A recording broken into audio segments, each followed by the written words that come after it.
Assalamu alaikum and good evening to everyone present here. My name is Preeti Sethi.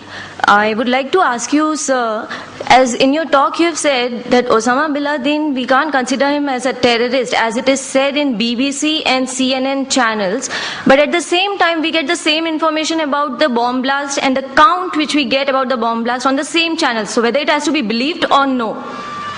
Thank you, sir. The sisters asked a very good question, very relevant question. I said that when we talk about Osama bin Laden, that if you get information on BBC that he's a terrorist, we don't have to believe. But when we get the count of the bomb blast, do we have to believe? That's what I said, the people controlling. That doesn't mean all the news of BBC is wrong. That news in which they make a hero into a villain, in which they'll benefit, you have to check up.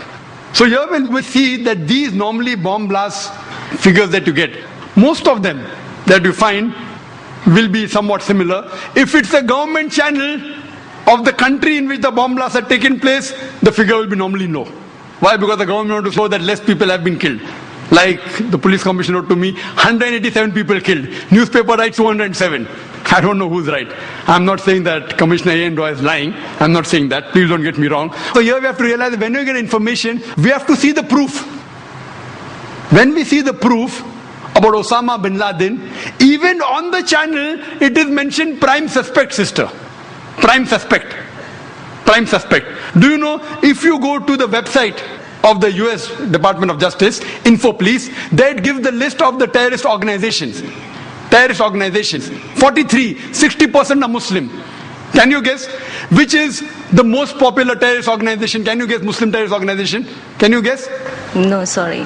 Which is the most popular Muslim terrorist organization? Al-Qaida. You don't get a prize for that, very easy. Al-Qaida. According to the US Department, you know how many attacks? How many attacks? Ulfa, 749 attacks. Al-Qaida, only 28. Out of that, 26 alleged, 2 Al-Qaida claims they did it. According to the site of US Department of Justice, Al-Qaida claims, all alleged, not a single proved. Even on the official site of US Department of Justice, not a single attack of Al-Qaida has been proved. I'm not here to support Al-Qaida. You know, when Yvonne Ridley went to Afghanistan, she was arrested by the Taliban. She comes back and she's asked the question, what are your views about Al-Qaida? She replies, I doubt whether Al-Qaida exists.